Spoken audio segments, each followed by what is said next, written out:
अस्सलाम वालेकुम नाजरीन। मैंने आहिस्ता से दस्तक दी। अंदर से मायावती की आवाज़ आई, कमन मिस्टर जोसेफ है। मैं दरवाज़ा खोल कर अंदर चला गया। बहुत ही मुख्तसर सा कमरा था जिसमें सिर्फ एक बेड लगा था और दो कुर्सियां पड़ी थीं। मायावती पलंग पर लेटी अंग्रेजी की कोई किताब पढ़ रही थी। जल्दी से उठकर बैठ गई और मुझसे अंग्रेजी में ही गुफ्तगू शुरू कर दिया। कहने लगी, क्या तुम पिंडी से आए हो या अमृतसर से? मैंने कहा, मैं अमृतसर सेंटर से पिंडी कर्नल चड्ढा के पास आया था।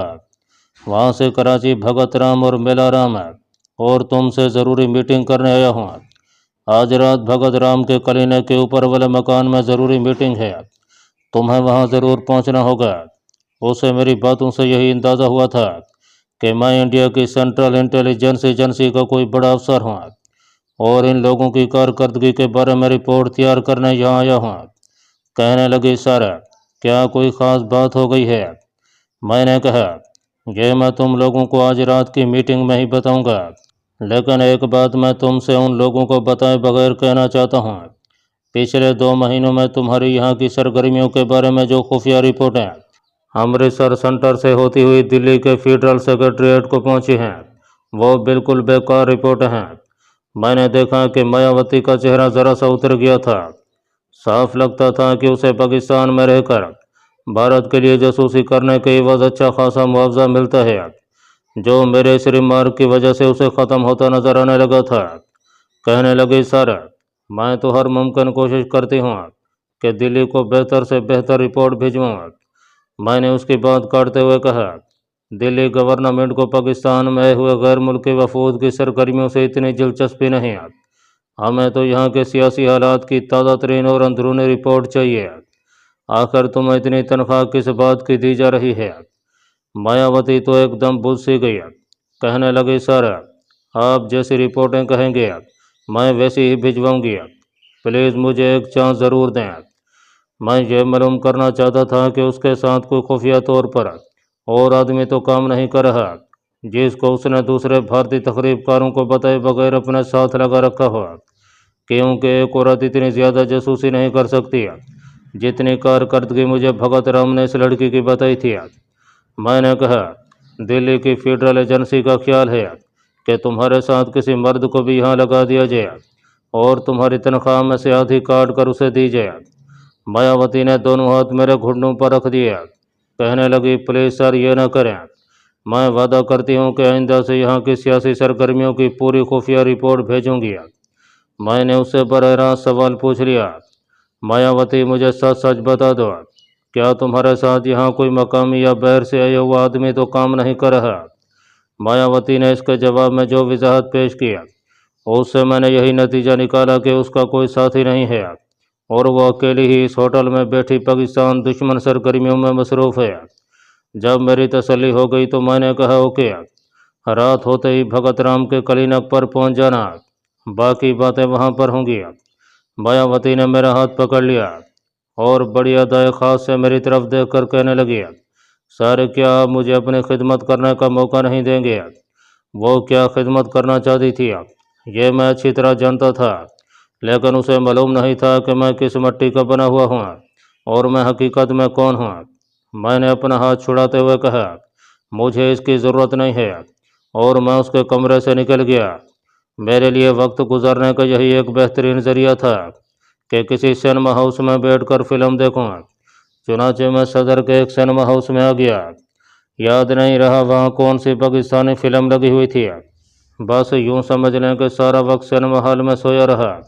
शो ख़त्म हुआ तो एक आदमी ने मुझे जगा कर कहा कि शो ख़त्म हो गया है। ये मिडनाइट शो था, शाम के वक्त हुआ था। मैंने एक होटल में आकर चाय पिया, मुँह हाथ धोकर कंघी किया और ताज़ा दम होकर अंधेरा होने का इंतज़ार करने लगा।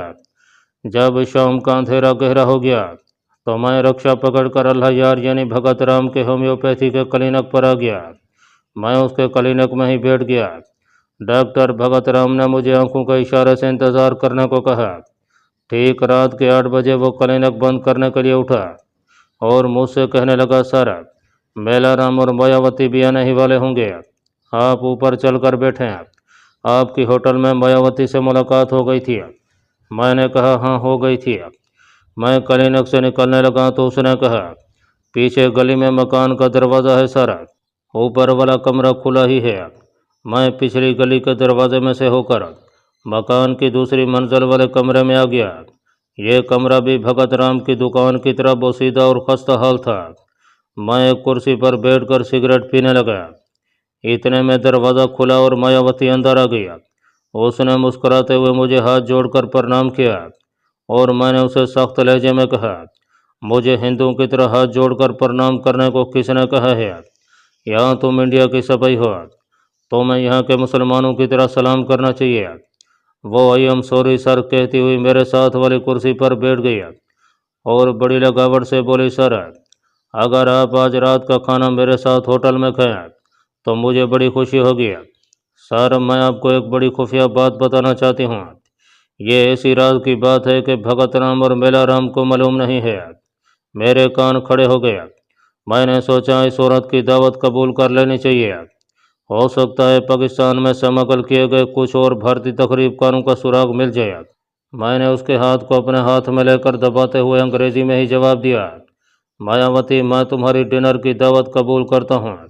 وہ اتنی خوش ہوئی کہ اس نے میرا ہاتھ بے اختیار ہو کر اپنے ہونٹوں سے چوم لیا۔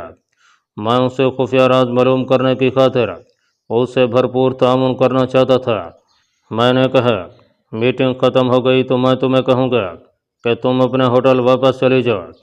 تم اس وقت چلی جانا اور اپنے کمرے میں میرا انتظار کرنا۔ مجھے خواہ رات کے 11 بجے مگر میں تمہارے پاس ڈنر کرنے اور تم سے خفیہ راز معلوم کرنے ہر حالت میں پہنچوں گا۔ باہر سے آدمیوں کے سیڑھیاں چڑھنے کی آوازیں آئیں۔ بھگت رام کے ساتھ میلا رام بھی تھا۔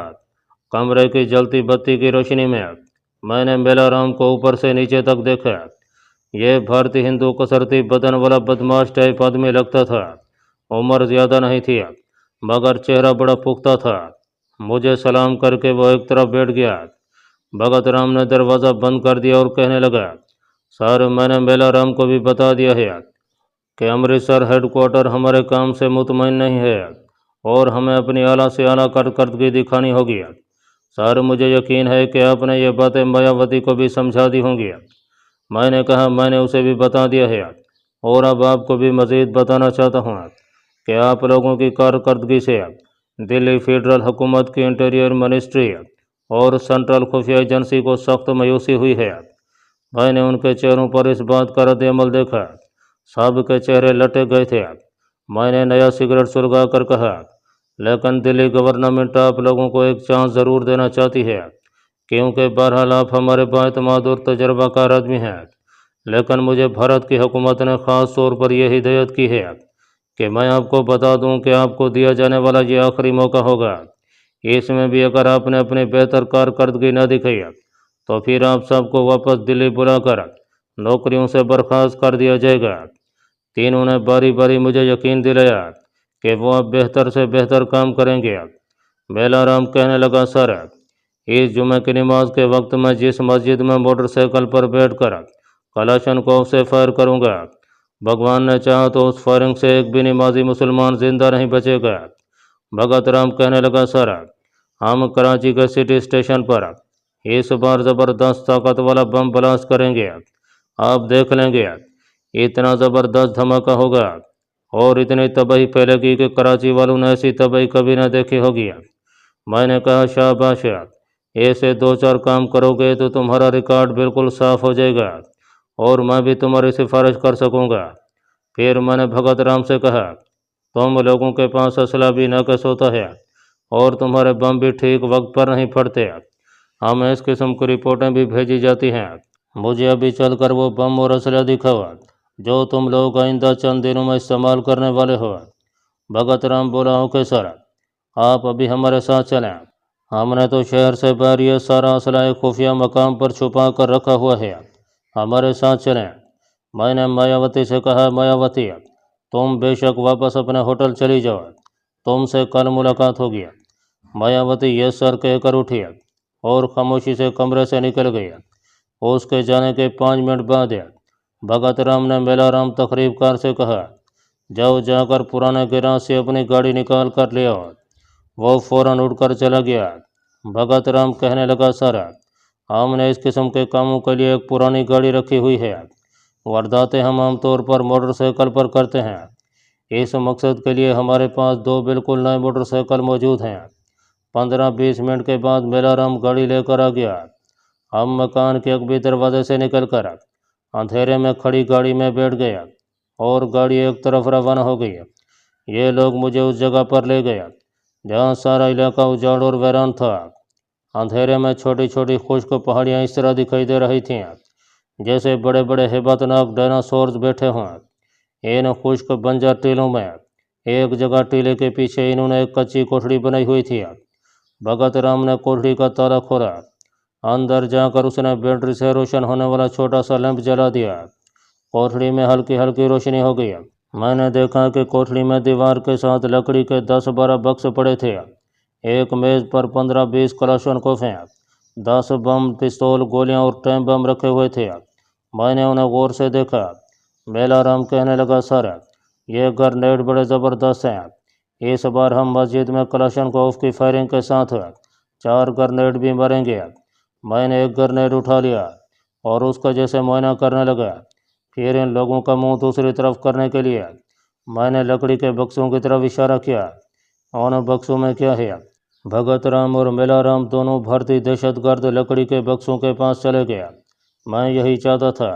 मैंने अपने हाथ में पकड़ा हुआ ग्रेनेड जैकेट की जेब में रख लिया और उनके पास जाकर बक्सों का मुआयना करने लगा। मेलाराम कहने लगा, सर इन बक्सों में धमाका खेज बारूद है। हम मुझसे खुद भी बम तैयार करते हैं। मैंने सख्त मिजाज इंस्पेक्टर की अदाकारी करते हुए उससे कहा, तुम लोग नाकस बम तैयार करते हो, मुझे एक बम तैयार करके दिखाओ। भगत राम ने जल्दी से एक बक्स को खोल दिया। उसमें बारूद की छड़ियाँ रखी हुई थीं। साथ ही निस्वारी रंग की बड़ी स्कॉच टेप और टाइमर भी पड़े थे। भगत राम और मेलाराम बारूद की छड़ियों को जोड़कर टाइम बम तैयार करने में लग गया। मैंने गोशे चश्म से मेज के कोने की जानब देखा। वहाँ वो ताला पड़ा था जिसको खोलने के बाद भगत राम अंदर ले आया था। मैंने उन दोनों से कहा, मैं बाहर जाकर इस इलाके का जायजा लेता हूँ कि ये जगह किस हद तक महफूज है। इतनी देर में तुम कम अज़ कम 2 टाइम बम तैयार करके मुझे दिखाओ। मैं इस काम का माहिर हूँ। अगर कोई कमी रह गई तो मुझे फ़ौरन पता चल जाएगा। इसके बाद तुम दोनों को वापस भेज दिया जाएगा। भगत राम कहने लगा, सर ऐसा नहीं होगा। अभी 10 मिनट में बम तैयार करके दिखाता हूँ। आप बेशक उसे चला कर देख लें। यहाँ 15-20 मील तक आसपास कोई आबादी नहीं है। ठीक है, मैं 10 मिनट के बाद अंदर आकर देखता हूँ। दरवाजे की तरफ जाते हुए मैंने मेज़ के कोने पर पड़ा हुआ ताला भी उठा लिया। कोठड़ी से बाहर आकर मैंने दरवाज़ा बंद कर दिया, लेकिन दरवाज़ा बंद करने से पहले मैंने जेब से 10 बम निकाल कर उसका पिन अलहदा करके उसे वहीं मेज़ पर जहाँ दूसरे 10 बमों का ढेर पड़ा था रख दिया था। मैं कोठड़ी से बाहर निकल गया। बाहर निकलते ही मैंने दरवाज़ा बंद करके ताला लगा दिया, मगर ये इतनी एहतियात से किया कि ताला लगाने और कुंडी लगाने की आवाज़ पैदा न हुई।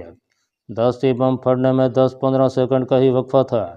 मैं तेज़ तेज़ कदमों से चलता कोठड़ी से कुछ फासले पर जहाँ गाड़ी खड़ी थी वहाँ आ गया।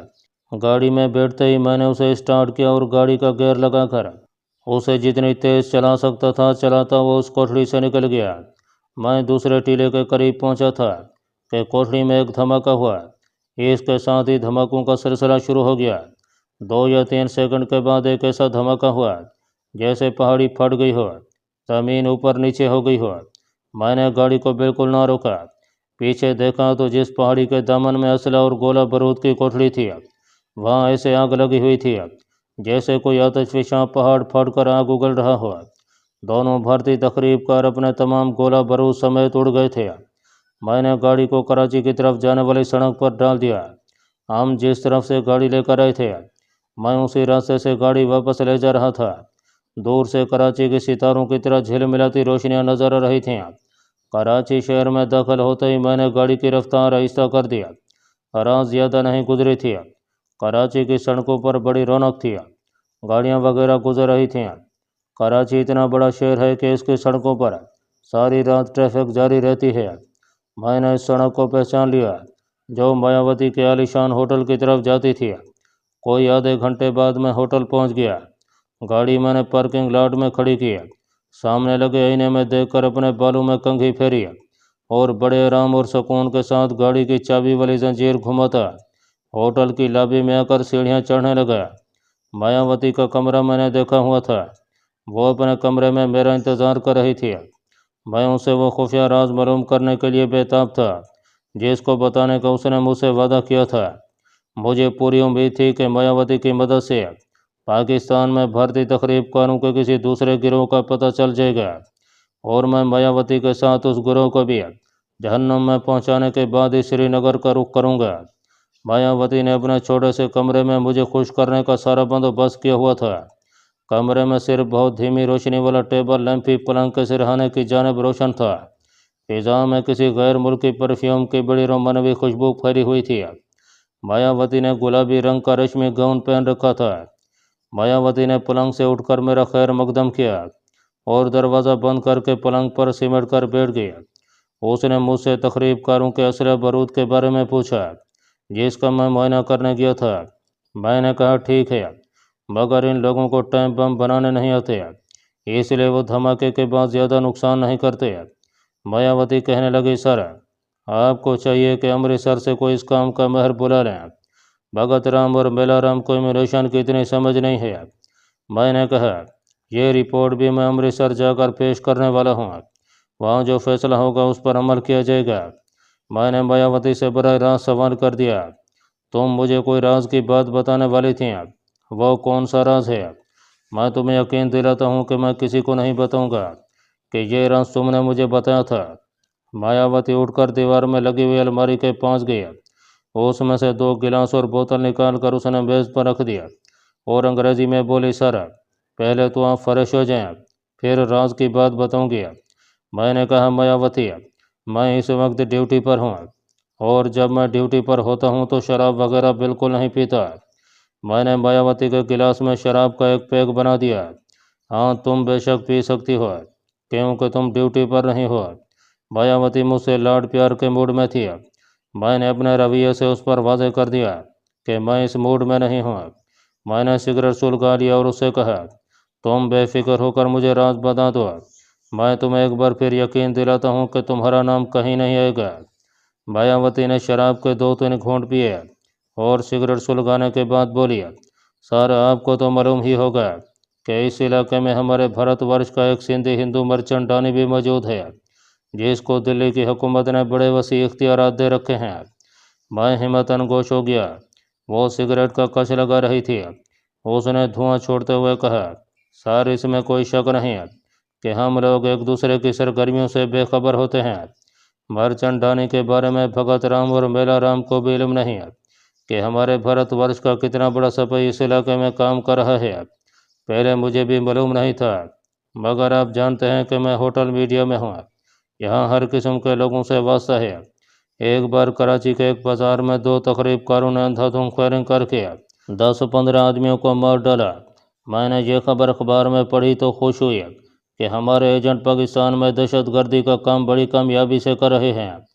लेकिन अखबार में यह भी लिखा था कि एक दहशत गर्द मौका पर पकड़ा गया था, मगर दूसरे दहशत गर्द ने मोटरसाइकिल पर से उस पर कलाशनकोव का ब्रस्ट मारकर उसे भी हलाक कर डाला और भाग गया। मायावती ने यह कहकर गिलास में से 1-2 घूंट पिया और खामोशी से सिगरेट के कांच लगाने लगी। मैंने कहा, तुम क्या कहना चाहती हो? इसमें राज की कौन सी बात है? मायावती मेरे करीब हो गई। कहने लगी, सर मुझे किसी न किसी तरह पता चल गया कि ये वारदात भगत राम और मेला राम की नहीं है, बल्कि इसके पीछे मर्चेंट डानी नाम का एक भारतीय दहशत गर्द है जो कराची की मछली मार्केट से कुछ फासले पर बाज़ाहिर कमीशन एजेंट का काम करता है और उसके पास 2 मोटर लांचें भी हैं। उनमें से एक लांच में वो असला वगैरह छुपाए रखता है। किसी को उस पर इसलिए शक नहीं पड़ता कि वो इलाके में गरीबों और बेवाओं और यतीम बच्चों की मदद करता रहता है और उसने उनके वजीफ़े लगा रखे हैं। लेकिन तुम कहना क्या चाहती हो? मुझसे असल बात बयान करो।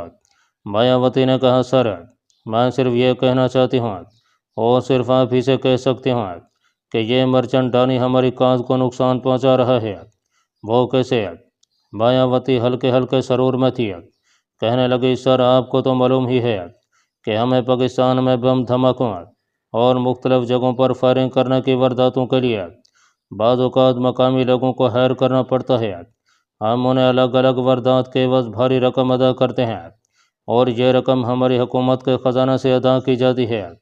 میں نے اسے کراتے ہوئے پوچھا، ان مقامی لوگوں میں یہاں کے مسلمان بھی ضرور ہوتے ہوں گے؟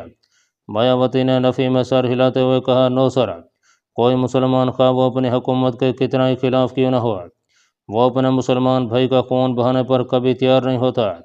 خاص طور پر کوئی مسلمان کسی مسجد میں بم گرانے کا سوچ بھی نہیں سکتا۔ تو پھر تم لوگ ایسے آدمی کہاں سے لاتے ہو؟ مایاوتی کہنے لگی، سر یہاں سندھ میں ہمارے ہندو بھائی بہت رہتے ہیں، ان میں سے ہمیں ایسے لوگ مل جاتے ہیں جو معقول معاوضہ لے کر ایسی وارداتیں کرنے کے لیے تیار ہو جاتے ہیں۔ سر اصل راز کی بات میں آپ کو یہ بتانا چاہتی ہوں کہ مرچنٹ ڈانی اس کام کے لیے بہت کم روپے دے کر اناڑی ہندو نوجوانوں کو ہائر کر لیتا ہے۔ وہ دلی حکومت سے ایک واردات کے 10,000 روپے وصول کرتا ہے، مگر واردات کرنے والے کو صرف 2,000 روپے دیتا ہے۔ چونکہ وہ آدمی اناڑی ہوتا ہے اس لیے راضی ہو جاتا ہے، اور اس کا نتیجہ یہ نکلتا ہے کہ اکثر وارداتیں ناکام ہو جاتی ہیں۔ جہاں فائرنگ کرنے اور بم کے دھماکے سے ہزاروں آدمیوں نے ہلاک ہونا ہوتا ہے، وہاں صرف 10-5 آدمی ہی ہلاک ہوتے ہیں۔ مایاوتی نے بھارتی دہشت گردوں کے ماسٹر سپاہی مرچنٹ ڈانی کے خلاف کافی زہر اگلا۔ اس کی باتوں سے مجھے یہ اندازہ لگانے میں دیر نہ لگی کہ مایاوتی کو ہندو ماسٹر سپاہی مرچنٹ ڈانی سے کوئی ذاتی دشمنی ہے، مگر مجھے یہ فائدہ ہوا تھا کہ ایک اور بھارتی دہشت گرد کا سراغ مل گیا تھا، اور یہ دہشت گرد بڑا اہم اور ماسٹر سپاہی تھا، اور اس کو ختم کرنا بھی بہت ضروری تھا۔